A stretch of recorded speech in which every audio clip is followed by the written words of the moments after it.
Assalamualaikum warahmatullahi wabarakatuh. Berjumpa kembali di channel YouTube Fisika Sahabatku bersama Sapri Hani SPD. Pada kesempatan hari ini kita akan belajar materi gerak lurus untuk fisika kelas 10 SMA.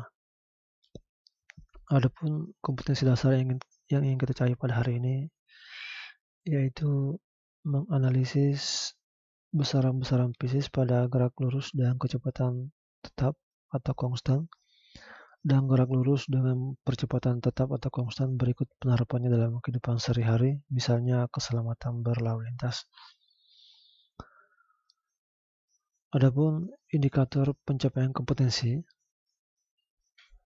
yang pertama menjelaskan pengertian gerak, menjelaskan perbedaan jarak dan perpindahan, menjelaskan perbedaan kecepatan dan kelajuan, menganalisis kecepatan rata-rata dan kecepatan sesaat, serta menganalisis besaran-besaran pada gerak lurus beraturan.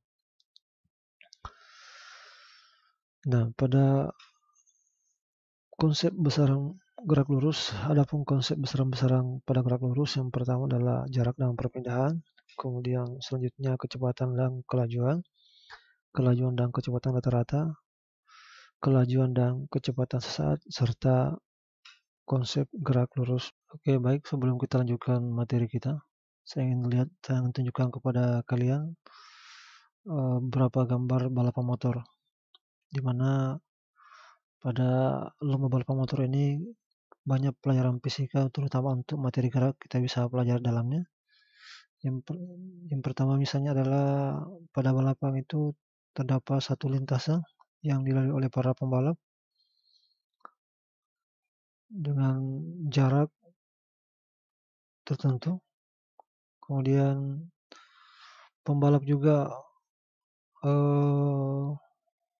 berlomba untuk mencapai garis finish, secara otomatis memerlukan kecepatan.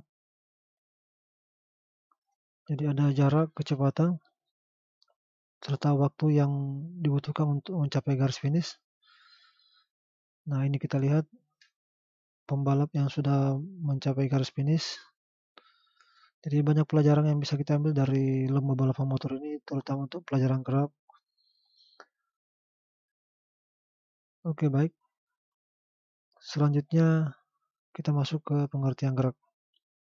Tentang gerak dulu, bagaimana satu benda dikatakan bergerak terhadap satu benda lain, atau apakah dia bergerak atau dia diam. Ini kita lihat ada orang di atas pohon, kemudian melihat ada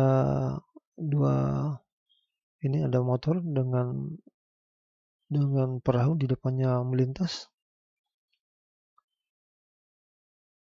Apakah dikatakan bahwa dua benda ini bergerak?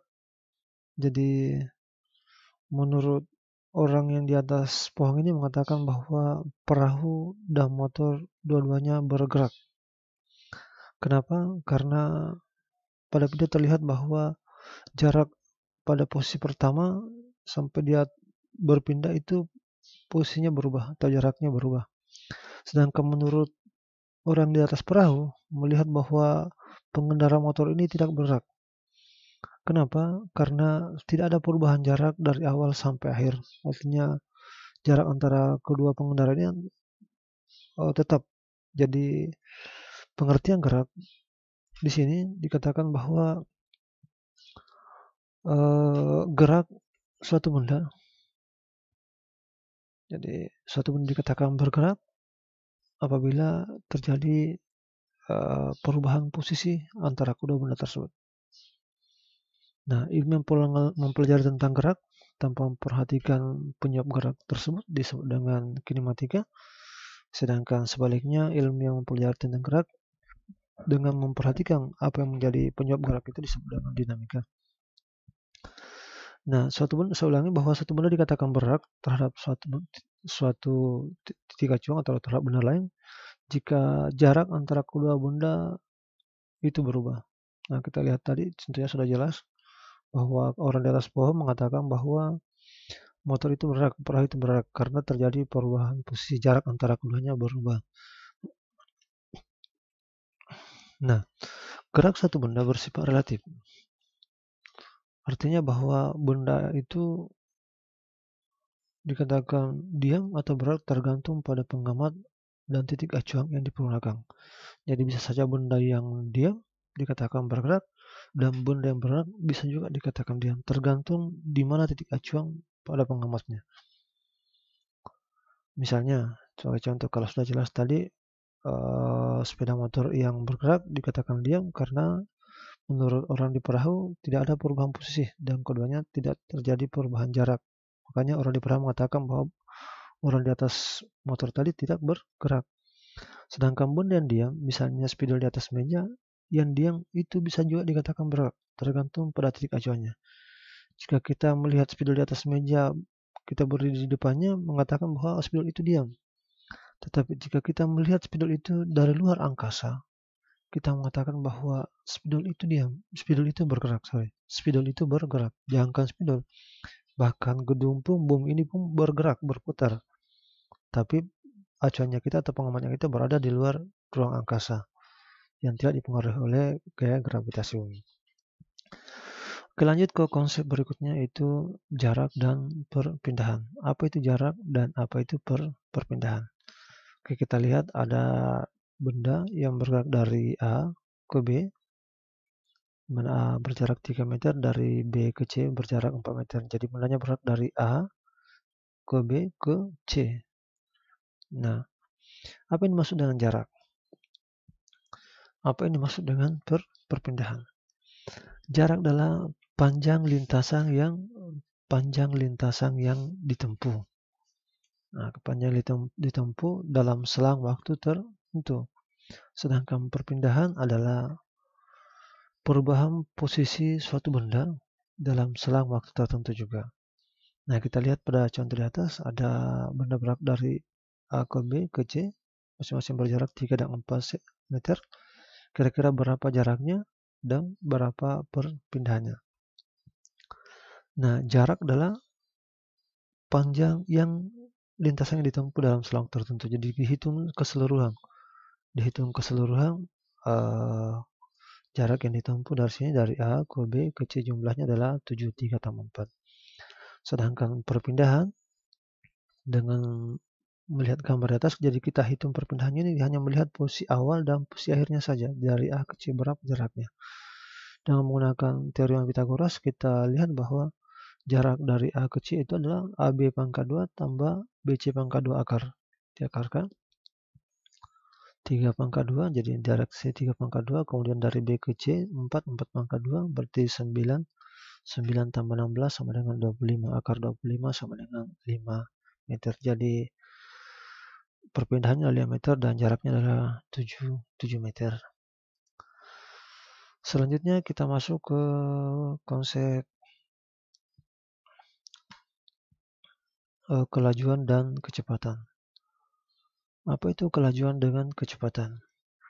Oke, dengan cara yang sama tadi, bendanya bergerak dari A ke B, tapi ini sudah berubah dari 8 meter, kemudian dari B ke C 6 meter. Nah, berapa kelajuan dan berapa kecepatannya? Nah, kita masuk dulu pengertian kelajuan dan kecepatan. Apa yang dimaksud dengan kelajuan dan kecepatan? Kelajuan adalah jarak dibagi waktu. Hasil bagi antara jarak dibagi waktu. Sedangkan kecepatan adalah hasil bagi antara perpindahan dengan waktu, di mana kecepatan termasuk besaran vektor, sedangkan kelajuan adalah besaran skalar yang tidak bergantung pada arahnya. Nah, kita lihat pada gambar di atas, ada animasi di atas ini, benda bergerak dari A ke B ke C ditempuh dalam waktu 20 detik. Jadi dari A ke B ke C dalam waktu 20 detik. Berapa kira-kira kelajuan dan kecepatan daripada benda tersebut? Nah, kelajuan adalah jarak dibagi waktu, dihitung berapa jaraknya. Jaraknya dari A ke B ke C itu 14. 8 tambah 6, 14. Kemudian waktunya adalah 20 detik, berarti 14 dibagi 20 detik. Berarti kelajuannya adalah 0,7 meter per sekon. Nah, berapa kecepatannya? Kecepatan adalah perpindahan dibagi waktu. Jadi berapa perpindahan dari A ke C adalah 10. Ini menggunakan tadi persamaan teorem Pythagoras sama dengan mencari perpindahan tadi. Jadi 10, kemudian waktunya adalah 20, 10 bagi 20 dapat 0,5 meter per sekon. Karena kecepatan merupakan vektor, maka kita harus tahu arahnya berapa. Arahnya adalah tangin theta sama dengan delta Y per delta X, berarti 6/8 atau 0,75. Atau tetanya adalah arcus tangin 0,75 adalah theta sama dengan 37 derajat. Jadi 37 derajat ini diambil dari arcus tangin 0,75. Atau arahnya dari timur kemudian menuju ke utara dengan sudut 37 derajat. Oke, selanjutnya kita masuk ke konsep kelajuan dan kecepatan rata-rata. Apa itu kelajuan dan kecepatan rata-rata? Nah, kelajuan rata-rata didefinisikan sebagai hasil bagi antara jarak total yang ditempuh dengan selang waktu untuk menempuhnya. Nah, ini persamaannya kelajuan rata-rata sama dengan jarak tempuh total per waktu yang diperlukan atau S per T. Sedangkan kecepatan rata-rata didefinisikan sebagai perpindahan suatu benda dibagi dengan waktu yang diperlukan benda tersebut untuk berpindah atau perpindahan dibagi selang waktu. Ini biasanya terjadi pada benda yang berpindah dengan kelajuan yang berbeda-beda sehingga diambil rata-ratanya. Oke, kita lihat contoh soal untuk kelajuan dan kecepatan rata-rata. Ini semua mobil berjalan dari A ke B. Jadi dari A ke B berjarak 30 km dalam waktu setengah jam. Kemudian selanjutnya mobil itu bergerak lagi ke C, dari B ke C sejauh 50 km dalam waktu 1,5 jam. Kemudian mobil itu bergerak lagi dari C ke D sejauh 60 km dalam waktu 20 jam. Jadi 30, 50 km, 60 km. Nah, hitunglah kelajuan rata-rata dan kecepatan rata-rata mobil tersebut dari kota A sampai ke kota D. Oke, kita lihat. Nah, besaran-besaran yang diketahui dari soal, kita lihat dari A ke B 30 kilo, B ke C 50 kilo, C ke D 60 kilo. Jadi totalnya adalah 140 kilo. Kemudian waktunya dari A ke B setengah jam, B ke C 1,5 jam, C ke D 2 jam. Jadi totalnya adalah 4 jam. Nah, berapa perpindahannya dengan menggunakan persamaan tadi, menggunakan teorem Pythagoras, kita ketahui perpindahannya adalah 100 km. Ini mudah-mudahan kalian bisa tahu dari mana dapat 100 km. Saya ulangi dengan menggunakan teorem Pythagoras, seperti mencari tadi perpindahan. Kita masuk ke kelajuan rata-rata. Kelajuan rata-rata adalah jarak totalnya dibagi dengan waktu totalnya. Jadi jarak totalnya adalah 140 km.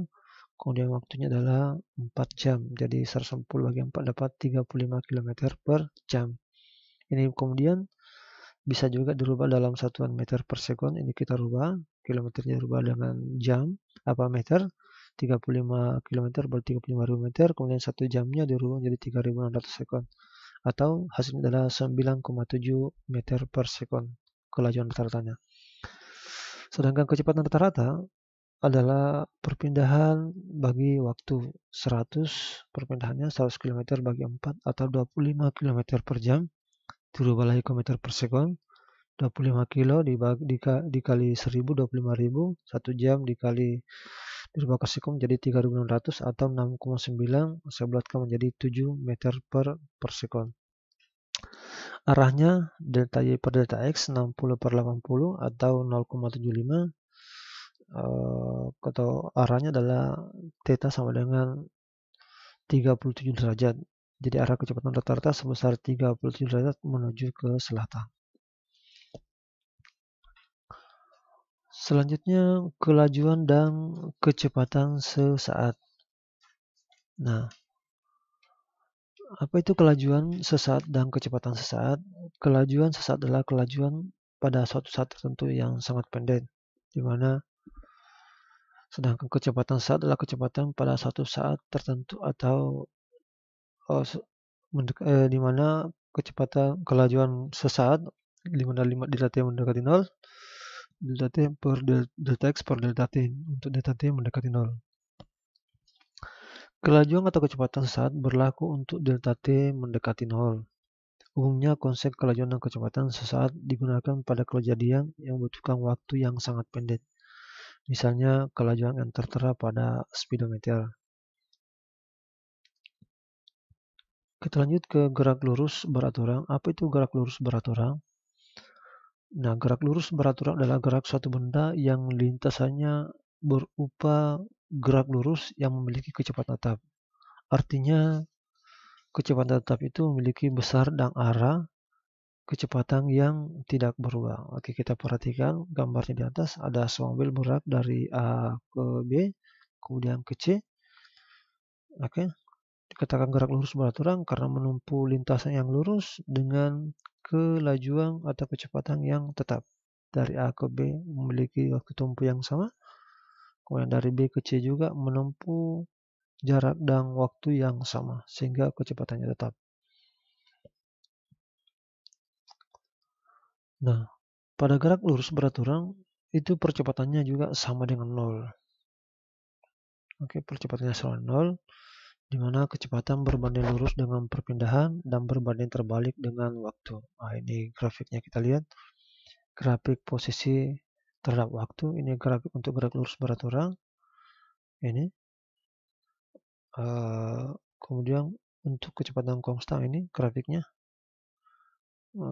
Persamaannya S sama dengan V kali T atau bisa juga V sama dengan S per T. Di mana S adalah jarak, V kelajuan, dan T adalah selang waktu.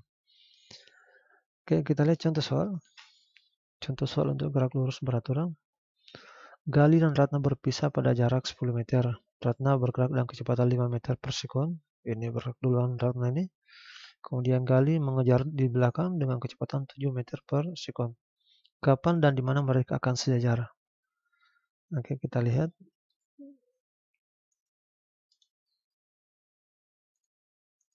Oke, kita lihat timernya. Kemudian kita start. Ada orang Ratna dan Gali, Ratna di depan. Kemudian bergerak dengan kecepatan 5 meter per sekon. Kemudian disusul oleh Gali. Oke, udah jelas. Kira-kira kapan dan di mana mereka akan sejajar? Oke, jarak mula-mula terpisah sejauh 10 meter, di mana Ratna bergerak dengan kecepatan 5 meter per sekon, artinya setiap 1 sekon menambah jarak 5 meter. Sedangkan Gali mengejar dengan kecepatan 7 meter per sekon, berarti Gali ini setiap 1 sekonnya mengurangi jarak 7 meter, karena istilahnya dia mengejar. Jadi dalam setiap 1 sekon, jarak antara Gali dan Ratna itu berkurang sejauh 2 meter, di mana 7 kurang 5. Jadi jarak dalam jangka 10 meter habis dalam waktu 5 sekon.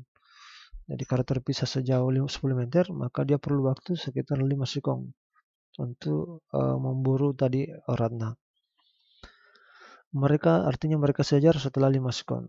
Nah, di mana kira-kira pertemuannya? Ditinjau dari Ratna bergerak dengan kecepatan 5 meter per sekon, berarti 5 kali 5. Berarti dari tempatnya Ratna bergerak pertama itu akan ketemu pada jarak 25 meter, sedangkan dari tempatnya Gali akan berketemu dengan Ratna pada jarak 35 meter. Dari 7 kali 5, 35 meter. Jadi akan ketemu pada jarak mereka sejajar pada detik kelima. Tepatnya 25 meter dari Ratna mula-mula dan 30 meter dari tempatnya Gali mula-mula.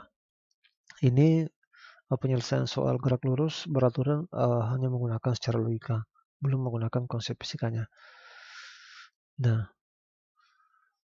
sekarang kita gunakan dengan menggunakan penyelesaian fisika. Jadi kita ketahui bahwa D sama dengan jarak antara keduanya Gali dan Ratna sejauh 10 meter, di mana V1 adalah Gali, kecepatannya 7 meter per sekon, dan V2 adalah kecepatan Ratna dengan 5 meter per sekon. Oke, kita lihat persoalannya. Delta X1 kurang delta X2 sama dengan D. V1 T1 kurang V2 T2 sama dengan D. Kita rubah berdasarkan gerak lurus ini. Berdasarkan persamaan gerak lurus beraturan. Ini X sama dengan V kali T. Di mana indeks 1 adalah Gali, indeks 2 adalah Ratna. Oke, 7 kali T kurang 5 kali T sama dengan 10. berarti 7 kurang 5 sama dengan 2, sama dengan 10. 10 adalah jarak antara kedua 10 meter. Berarti T sama dengan 5, 10 dibagi 2. Jadi mereka akan ketemu atau gali memburu Ratna tepat sejajar pada detik ke-5. Berapa jaraknya? Dari gali kita lihat 7 kali 5, delta X1 sama dengan V1 kali T, atau 7 kali 5, atau delta X1 sama dengan 35 meter. Sedangkan jarak dari Ratna, delta X2 sama dengan V2 kali T, delta X2 sama 5 kali 5, sama delta X2 sama dengan 25 meter. Artinya Ratna dan gali akan ketemu pada detik ke-5, dan tempatnya jaraknya itu dari 30 meter dari gali dan 25 meter dari Ratna. Oke, saya kira itu saja untuk hari ini. Mudah-mudahan bermanfaat. Silakan like, share, and subscribe. Saya akhiri dengan ucapan billahi taufiq wal hidayah. Wassalamualaikum warahmatullahi wabarakatuh.